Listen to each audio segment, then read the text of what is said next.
お姉ちゃんが来た。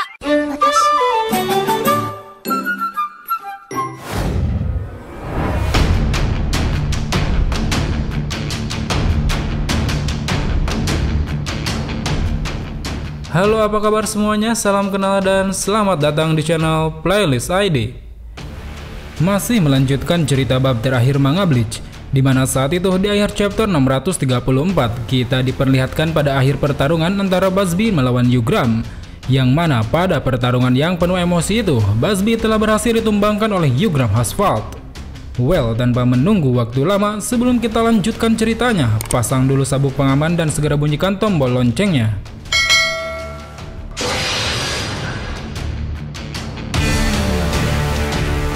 Di awal chapter 635 ini memperlihatkan Lil Toto Lampard yang sepertinya telah sampai di dalam markas besar Yuhava. Dengan tatapan mata yang dingin, Lily pun mengatakan bahwa dirinya sangat kesal pada Busby karena telah dikalahkan oleh Yugram akibat bertindak semaunya sendiri. Sambil mengungkapkan kekesalannya, kini secara mengejutkan, rupanya saat itu Lily tengah dalam keadaan terluka parah di hadapan Yuhava. Terlihat akibat telah berani menantang kekuatan Yuhava, dirinya dan rekannya Gigi harus rela mendapatkan luka yang sangat parah.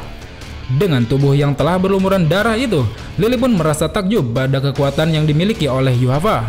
Karena menurutnya, jangankan untuk mengalahkan Yuhava, hanya untuk menggoresnya saja dirinya tidak mampu sama sekali. Di sisi lain, setelah berhasil membereskan para pengganggunya, Yuhava pun kembali menuju kursi singgasana. Dengan duduk santai di atas kursinya itu, tampaknya Yuhava hendak melanjutkan kembali tidur malamnya. Dan bersamaan dengan itu, setelah Yuhava terlelap dalam tidurnya, kini secara otomatis kekuatannya akan berpindah ke dalam tubuh Yugram. Terlihat Yugram yang saat itu tengah berjalan di dalam istana, kini mulai mengatakan bahwa kekuatan yang saat ini telah berada di dalam tubuhnya merupakan kekuatan yang benar-benar kejam. Karena dengan kekuatan itu, dirinya dapat melihat segala hal di masa depan termasuk hal buruk yang akan terjadi. Sementara itu, di tempat kelompok Ichigo berada, terlihat sepertinya Ichigo dan kawan-kawannya tengah kehilangan jejak Grimmjow dan juga Askin, yang mana sebelumnya telah kejar-kejaran meninggalkan mereka semua. Seakan ingin cepat menemukan mereka berdua, mereka pun akhirnya memutuskan untuk berpencar mencarinya. Di sisi lain, Askin yang ternyata berada di sekitar sana rupanya sedang bersembunyi di atas sebuah bangunan. Sambil memperhatikan pergerakan kelompok Ichigo yang berada di bawahnya, Askin pun mengungkapkan bahwa dirinya sama sekali tidak ingin berhadapan dengan mereka semua. Seolah ingin memanfaatkan waktu di tempat persembunyiannya, Askin pun memutuskan untuk menikmati secangkir kopi terlebih dahulu sambil memikirkan beberapa strategi. Namun di tengah kegiatannya itu, tiba-tiba saja di belakangnya telah muncul sosok Grimmjow yang tengah berdiri tenang menatapnya. Menyadari hal itu, tanpa berpikir panjang, Askin pun langsung berlari sekuat tenaga meninggalkan Grimmjow di belakang. Terlihat dengan ekspresi wajah yang tidak begitu jelas maunya, sambil berlari Askin malah menyuruh Grimmjow untuk mencari mangsa selain dirinya. Dan seakan ingin menjauhkan musuhnya yang terlalu berambisi untuk bertarung itu, Askin pun kini tiba-tiba saja melemparkan sebuah bola ke arah Grimmjow sebagai bentuk hadiah untuknya. Di sisi lain, merasa dirinya sedang dipermainkan oleh musuhnya itu, lantas membuat Grimmjow yang tengah mengejar merasa kesal dan muak.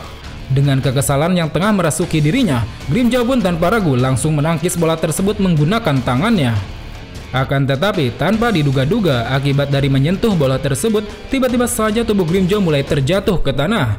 Entah apa yang saat itu terjadi padanya, tapi yang jelas akibat kecerobohannya itu, kini Grimmjow perlahan mulai pingsan dan tak sadarkan diri. Di sisi lain, melihat hal itu dengan tenang, Askin pun akhirnya mengungkapkan bahwa ternyata bola yang dilancarkannya tersebut merupakan bola yang di dalamnya berisi racun. Seakan ingin mengejek Grimmjow yang menurutnya terlalu keras kepala, Askin pun mengingatkan tentang sebuah ajaran yang mengatakan jangan pernah menerima hadiah dari orang yang tidak dikenal, karena bisa saja hadiah itu adalah kematian. Kita berpindah ke tempat lain, tepatnya di tempat para pasukan GOT-13 berada. Terlihat saat itu para pasukan GOT-13 secara bersama-sama tengah berlari menuju tempat tujuan mereka. Namun dikarenakan perbedaan kemampuan di antara mereka semua, maka kecepatan berlari di antara mereka pun juga berbeda-beda. Sehingga lama-kelamaan barisan mereka perlahan mulai renggang dan hampir terpencar-pencar. Di sisi lain, di sekitar tempat mereka berada, di atas sebuah gedung, rupanya tengah bersembunyi salah seorang Shustafel yaitu Lilo Baro yang sepertinya tengah memburu mereka semua. Setelah menyadari bahwa target telah mulai terpencar, Lilo Baro pun tanpa ragu langsung melancarkan serangan pertamanya. Dan benar saja, dengan satu tembakannya itu, kini Lilebaro pun telah berhasil menembak Hisagi yang saat itu telah tertinggal jauh dari rombongan. Dan terlihat jelas tembakannya tersebut tampaknya mampu membuat Hisagi terjatuh dan langsung tumbang seketika. Di sini kita pun diperlihatkan pada taktik yang ditunjukkan oleh Lilebaro dalam menghadapi musuh yang bergerombol. Dengan filosofinya yang mengatakan bahwa semua makhluk hidup akan mati jika terpisah dari rombongan, kini dirinya pun akan bersiap kembali memburu para Shinigami satu persatu. Sementara itu, di tempat kelompok Mayuri dan Zaraki berada, terlihat saat itu di hadapan mereka berdua tengah muncul seorang Shustafel yang kita kenal dengan nama Pernida Parnkes. Dengan pakaian yang menyelimuti tubuhnya, sepertinya sosok musuh yang satu ini benar-benar sangat misterius. Di sisi lain, melihat hal itu lantas membuat Zaraki dan Mayuri pun bertanya-tanya tentang benda apa yang sebenarnya ada di hadapan mereka itu. Seakan tidak ingin mempedulikan hal itu, Zaraki yang sedari tadi sudah tidak tahan mengayunkan pedangnya, kini tiba-tiba saja langsung maju ke arah Pernida dan bersiap menebaskan pedangnya. Akan tetapi, di sisi lain merasa bahwa ada suatu hal aneh dengan musuhnya, Mayuri pun lantas menyuruh Zaraki untuk menghentikan upaya serangannya tersebut, yang mana menurutnya terlalu terburu-buru. Mendengar hal itu tentunya tak membuat Zaraki menghentikan serangannya. Dengan percaya diri, dirinya tetap melanjutkan serangan pedangnya itu ke arah Pernida. Namun secara mengejutkan, setelah Zaraki melakukan serangan itu, tiba-tiba saja tangan Zaraki telah terpelintir sangat parah hingga membuatnya mengucurkan banyak sekali darah. Entah apa yang terjadi pada Zaraki saat itu, tapi yang jelas dirinya malah merasa puas karena telah berhasil menebas musuh. Dan benar saja, di sisi lain akibat dari serangan Zaraki, kini Pernida pun tengah mendapatkan luka di kepalanya hingga membuatnya memercikkan darah. Akan tetapi, meski telah mendapat luka yang cukup dalam dari Zaraki, sepertinya Pernida mampu mengatasi hal tersebut dengan cara berubah wujud. Terlihat kini bagian kepala Pernida mulai membesar seakan telah tumbuh sesuatu di dalamnya. Melihat hal itu lantas membuat Zaraki dan Mayuri pun terkejut. Seolah tidak percaya dengan apa yang dilihatnya, mereka pun sekali lagi mempertanyakan tentang makhluk apa yang sebenarnya tengah mereka lawan.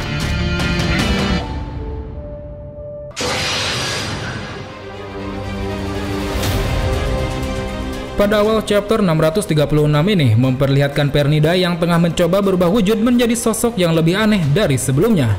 Entah kekuatan seperti apa yang dimiliki oleh Pernida, tapi yang jelas saat ini kepalanya telah menjadi semakin besar.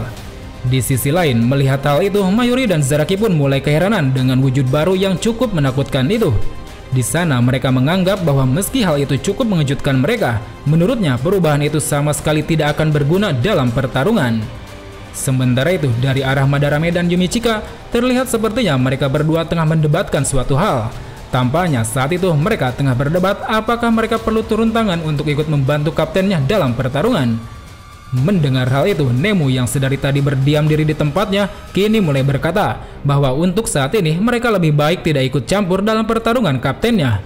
Karena bagaimanapun dirinya sendiri telah diperintahkan oleh Mayuri untuk tetap berdiam di posisinya saat ini. Dan menurutnya hal itu pun juga berlaku bagi Madarame dan Yumichika, yang mana menurutnya Kapten Zaraki tidak akan senang jika bawahannya ikut campur dalam pertarungannya. Kemudian setelah itu, di sisi lain, Zaraki yang tangan kanannya saat itu tengah terluka, tiba-tiba saja dikejutkan dengan apa yang terjadi pada tangannya itu. Terlihat secara tiba-tiba tangannya itu kini berputar-putar sendiri hingga membuat lengannya hancur tidak karuan. Bahkan tak sampai di situ saja, tangan yang kini bergerak dengan sendirinya itu secara mengejutkan hendak menebas kepala Zaraki. Namun melihat hal itu, dengan sigap Zaraki pun langsung menahan tangannya tersebut menggunakan tangan yang satunya. Dan secara tak terduga dengan menggunakan tangan kirinya itu, Zaraki tanpa ragu menarik paksa lengan kanannya itu hingga berhasil membuatnya terputus dari tubuhnya. Di sisi lain, melihat hal gila yang dilakukan oleh Zaraki, lantas membuat Mayuri memuji upaya dari Zaraki tersebut. Namun tak hanya pujian saja, Mayuri pun tampaknya juga memberikan sindiran kepada Zaraki yang sebelumnya telah bertindak gegabah, hingga akhirnya membuatnya harus rela mendapatkan batunya. Setelah berkata demikian kepada Zaraki, Mayuri pun segera menyuruh Nemu untuk menghentikan pendarahan yang saat ini dialami oleh Zaraki. Kemudian setelah itu, sambil menunggu Zaraki diobati, Mayuri mulai mendiskusikan bahwa untuk saat ini akan lebih baik jika mereka semua tidak mendekati musuh.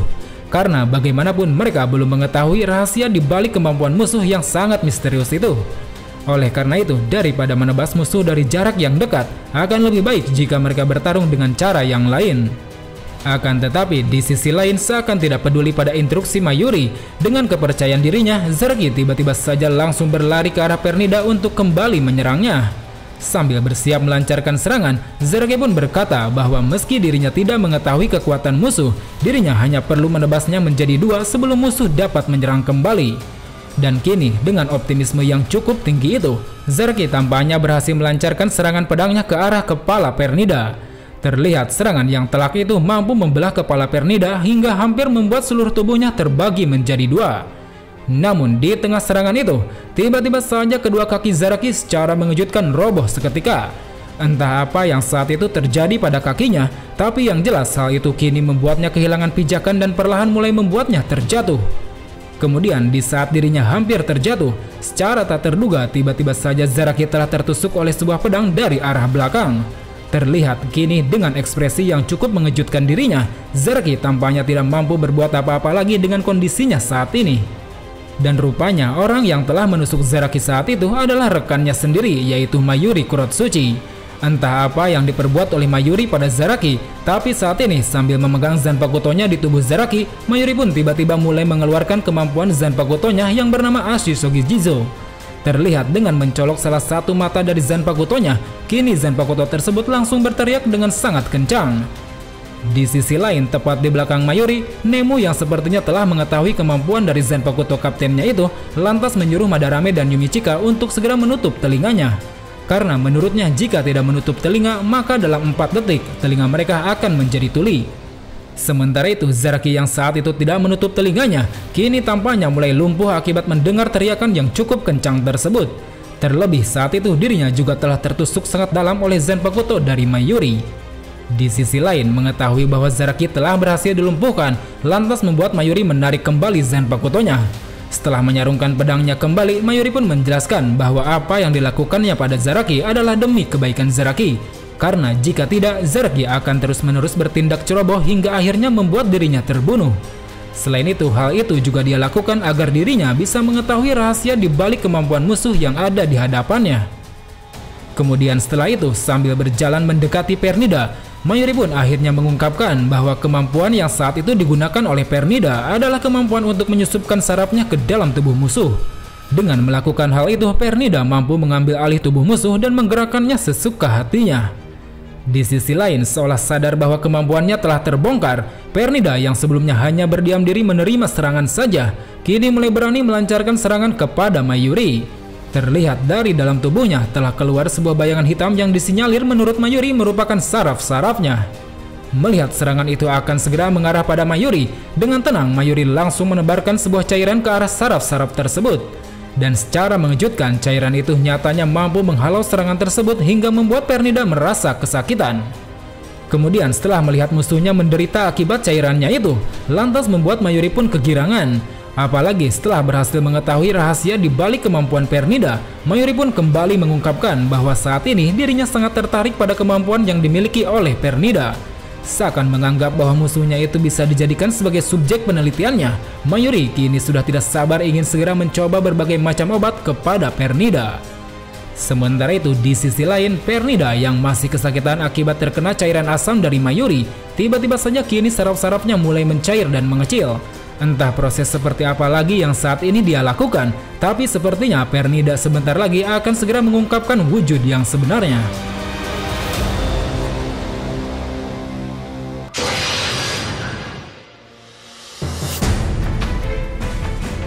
Di awal chapter 637 ini memperlihatkan Mayuri yang cukup terkejut setelah melihat Zaraki yang masih mampu menggerakkan bola matanya.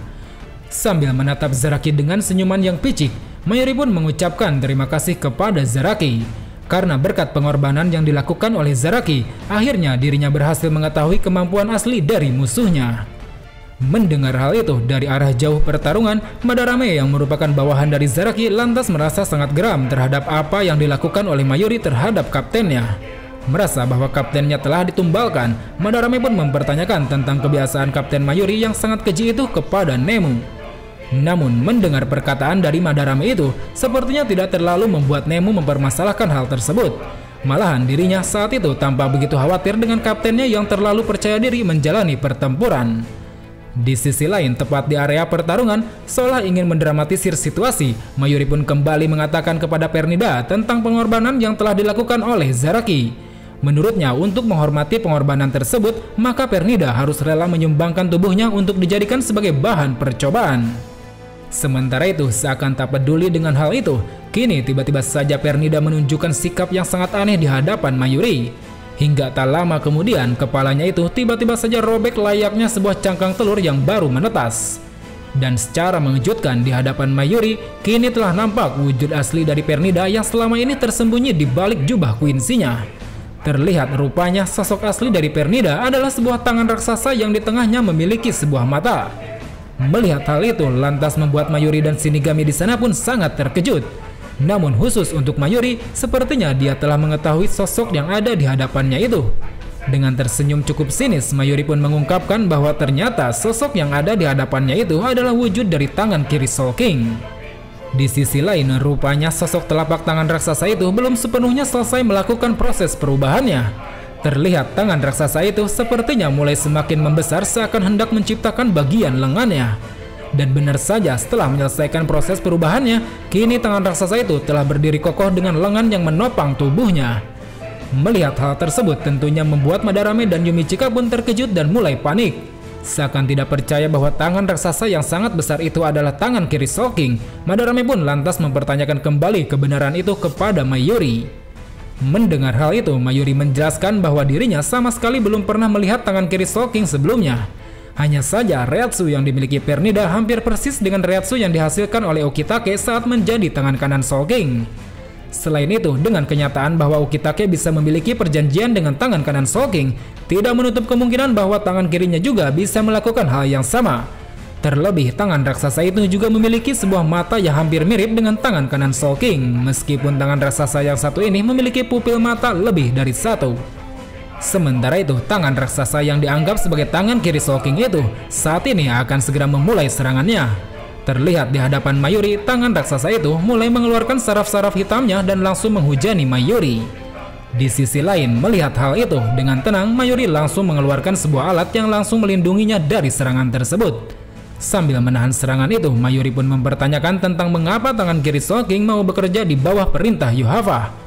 Akan tetapi, jika dibandingkan dengan kebahagiaan yang saat ini dirasakan oleh Mayuri, hal itu tampaknya bukan masalah lagi baginya. Mendengar Mayuri berkata demikian, tiba-tiba saja tangan raksasa itu mempertanyakan tentang kebahagiaan yang dimaksud oleh Mayuri. Rupanya di sini kita diperlihatkan bahwa ternyata sosok tangan raksasa itu mulai bisa berbicara dan juga mendengar. Di sisi lain, Mayuri yang mendengar musuhnya dapat berbicara, lantas kembali terkejut dibuatnya. Karena berulang kali dibuat terkejut olehnya, Mayuri pun kini semakin penasaran pada rahasia yang ada di balik tangan raksasa tersebut. Sementara itu, melihat Mayuri yang malah berdiam di hadapan musuh yang tengah mengamuk, Madarame pun lantas menyuruh Mayuri untuk segera mundur. Dia pun juga mempertanyakan tentang sikap Mayuri yang malah terlihat berbahagia di dalam situasi genting seperti ini. Mendengar Madarame mempertanyakan kebahagiaannya itu, lantas membuat Mayuri mengungkapkan bahwa kebahagiaannya saat ini adalah karena dirinya telah menemukan sebuah objek penelitian baru, yang mana terus-menerus telah melebihi ekspektasinya. Sambil berkata demikian, Mayuri pun menyuruh tangan kiri Soul King itu untuk terus melakukan sesuatu yang melebihi perkiraannya. Di sisi lain, mendengar dirinya terus-menerus dipanggil tangan kiri Soul King, rupanya membuat tangan raksasa itu merasa tidak terima. Dengan ucapan yang masih terbata-bata, dirinya menegaskan bahwa namanya saat ini adalah Pernida Parncas.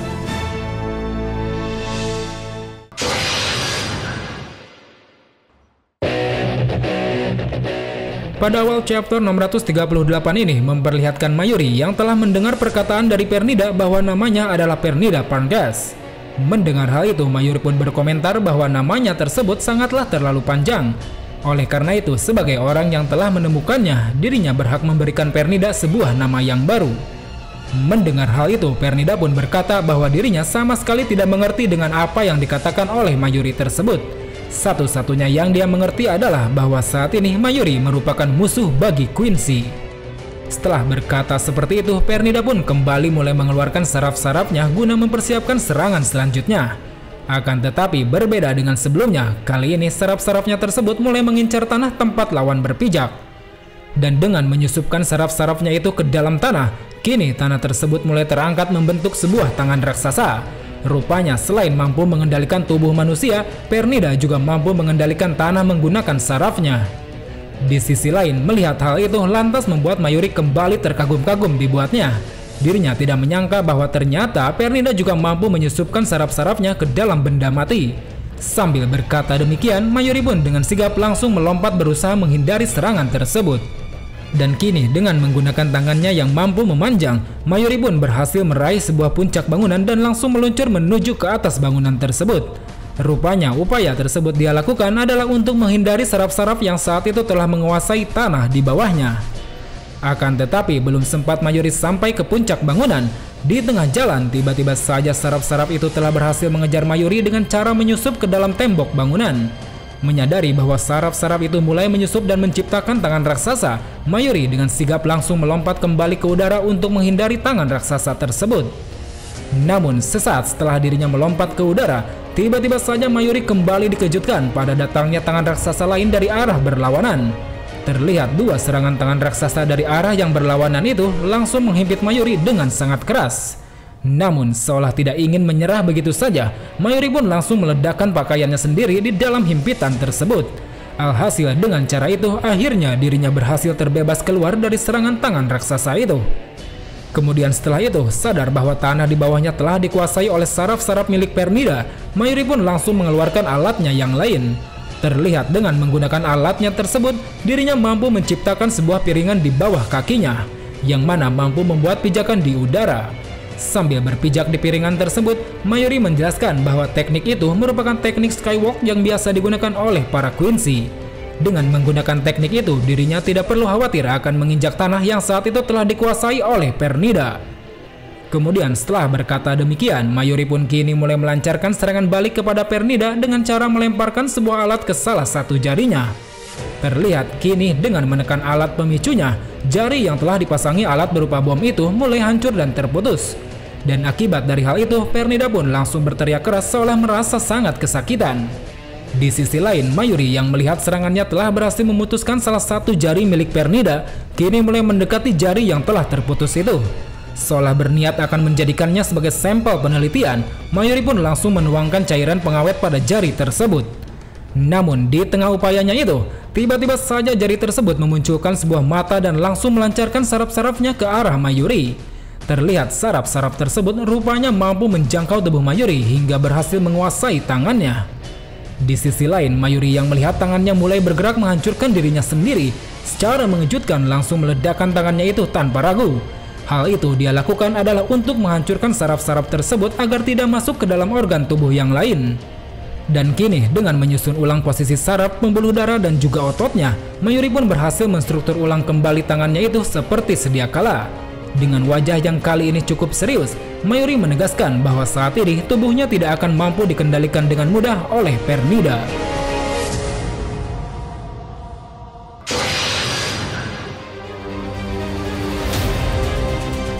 Di awal chapter 639 ini masih memperlihatkan pertarungan antara Mayuri melawan Pernida. Pertarungan antara keduanya ini layaknya permainan jungkat jangkit dan penuh dengan trik yang sangat cerdik. Dan saat ini Mayuri tengah cukup kewalahan akibat perlawanan yang sebelumnya diberikan oleh Pernida. Terlihat meski tangannya telah berhasil dia struktur ulang kembali, tapi sepertinya Mayuri kurang puas pada hasil operasinya tersebut.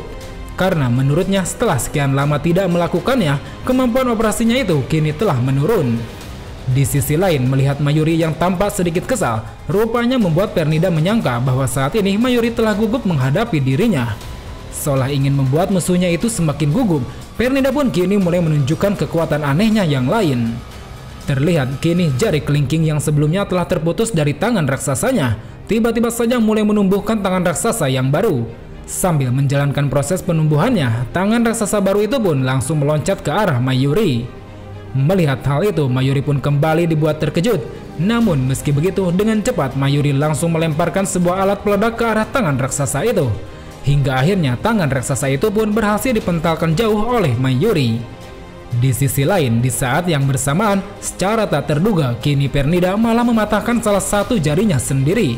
Entah kenapa hal itu dia lakukan, tapi sepertinya Pernida tengah akan melakukan sesuatu untuk bisa segera mengalahkan Mayuri. Sementara itu, melihat musuhnya akan melakukan sesuatu lagi, lantas membuat Mayuri teringat akan buku yang dulu pernah dibacanya. Dalam buku itu dijelaskan bahwa pada hakikatnya, tangan kanan Shocking bertanggung jawab dalam menghentikan, sedangkan tangan kirinya bertanggung jawab dalam menggerakkan. Dan kini, secara mengejutkan di hadapan Mayuri sendiri, telah berdiri 3 buah tangan raksasa yang masing-masing memiliki matanya sendiri. Ketiga tangan raksasa itu tampaknya benar-benar ingin segera menghabisi Mayuri secara bersama-sama. Di sisi lain, melihat musuh yang telah mengeluarkan kekuatan terbesarnya, rupanya tidak membuat Mayuri ketakutan sama sekali. Kini dengan mengeluarkan Zanpakutonya, Mayuri pun tampaknya akan segera melepaskan bangkai miliknya. Namun dari arah jauh tempat pertarungan Mayuri, Yumichika dan Madarame yang melihat hal itu pun menjadi panik. Karena sejauh yang mereka tahu, bangkai milik Mayuri bisa menyebarkan racun mematikan dalam radius 200 meter di sekitarnya. Oleh karena itu, mereka berdua pun segera berlari ke arah Zaraki untuk membawanya pergi menjauhi tempat tersebut. Di sisi lain, melihat Madarame dan Yumichika yang panik terhadap kekuatan bangkainya, lantas membuat Mayuri pun mengatakan bahwa menurutnya menggunakan racun untuk membunuh musuhnya saat ini adalah usaha yang sia-sia. Seakan memiliki sebuah cara yang lain, Mayuri pun mulai mengungkapkan bahwa dengan informasi yang telah didapatkannya sejauh ini, dirinya akhirnya mampu memberi kehidupan pada bangkainya yang lain. Dan benar saja, bangkai yang dilepaskan oleh Mayuri saat ini nyatanya berbeda dengan bangkai yang terakhir kali dimilikinya. Terlihat Konjiki Asisogi Jizo miliknya kini menampilkan wujud baru yang bernama Matai Fukuin Shotai. Melihat hal itu lantas membuat Madarame dan Yumichika pun terkejut. Mereka pun bertanya-tanya tentang makhluk apa yang sebenarnya dikeluarkan oleh Kapten Mayuri tersebut. Di sisi lain, seolah ingin memamerkan kekuatan barunya itu, Mayuri pun mengatakan bahwa itu merupakan bangkai modifikasinya. Dengan memodifikasi bangkainya, dirinya mendapatkan bentuk dan kemampuan yang baru. Dan kemampuannya adalah mampu memberikan kehidupan pada Asisogi Jizo yang lain berdasarkan informasi yang dikirim kepadanya. Dan bersamaan dengan itu, dari dalam tubuh bangkainya tiba-tiba saja keluar makhluk lain yang kita ketahui sebagai Asisogi Jizo. Terlihat makhluk itu perlahan mulai keluar dan langsung berteriak dengan sangat kencang. Di sana Mayuri juga menjelaskan bahwa Asisogi Jizo yang satu ini memiliki saraf yang terletak di permukaan tubuhnya. Oleh karena itulah mengapa saat ini Asisogi Jizo berteriak kesakitan saat bersentuhan dengan udara atau tanah. Dan yang paling penting dari makhluk yang satu ini adalah dia memiliki saraf-saraf yang terdiri dari 70.000 lapis. Sehingga dengan kata lain, jika Pernida menembakkan sarafnya kepada makhluk ini, maka secara otomatis makhluk ini hanya tinggal melepaskan lapisan yang terkena saraf Pernida tersebut. Dan benar saja, Pernida yang saat itu terburu-buru melancarkan serangannya kepada Asisogi Jizo, kini harus dikejutkan pada kebenaran bahwa serangan sarafnya sama sekali tidak berpengaruh terhadap makhluk tersebut. Terlihat dengan mudahnya Asisogi Jizo mampu melepaskan lapisan permukaannya yang telah terkena saraf dari Pernida. Dengan kenyataan bahwa makhluk ini memiliki 70.000 lapisan, tampaknya sangat mustahil bagi Pernida untuk dapat mengambil alih makhluk tersebut dari Mayuri. Dan tak sampai di situ saja, seolah tidak hanya ingin berdiam diri menerima serangan, tiba-tiba saja Asisogi Jizo langsung meraih Pernida bersama dengan tangan raksasanya yang lain. Sambil berteriak keras layaknya hewan buas, makhluk itu pun perlahan mulai menelan ketiga tangan raksasa itu dengan sangat brutal. Di sisi lain, melihat musuh yang menurutnya sudah tidak berdaya lagi melawannya, lantas membuat Mayuri merasa bahwa tugasnya mengalahkan musuh kini sudah selesai. Dengan senyuman yang sangat kegirangan, dirinya terlihat sangat optimis dengan kekuatan yang saat ini dia miliki.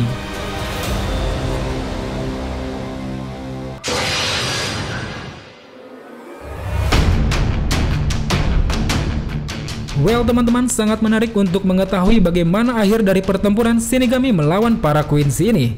Kira-kira apa yang akan terjadi pada Pernida setelah dirinya ditelan oleh monster milik Mayuri? Pantengin terus channel ini karena ceritanya masih cukup panjang. So, sampai jumpa di video selanjutnya. Salam Bleach Lover.